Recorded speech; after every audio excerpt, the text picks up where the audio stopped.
Inter pass అయిన ఆనందంలో తన స్నేహితులతో కలిసి పార్టీ చేసుకోవాలనుకున్నాడు. మిత్రులంతా ఓ చోట కలిసి సంతోషంగా గడిపారు.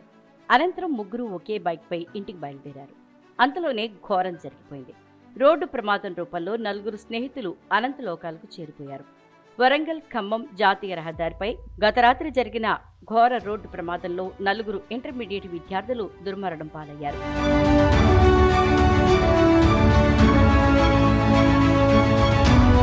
పోలీసుల కథనం ప్రకారం వర్ధన్నపేటకు చెందిన పొన్నం గణేష్, ఇల్లెందుకు చెందిన మల్లేపాక సిద్ధు, వరుణ్ తేజ్, పొన్నాల అనిల్ కుమార్ ఒకే బైక్పై ఇల్లందు నుంచి వర్ధన్నపేటకు వెళ్తుండగా ఎదురుగా వస్తున్న ప్రైవేట్ ట్రావెల్స్ బస్సు ఢీకొనింది.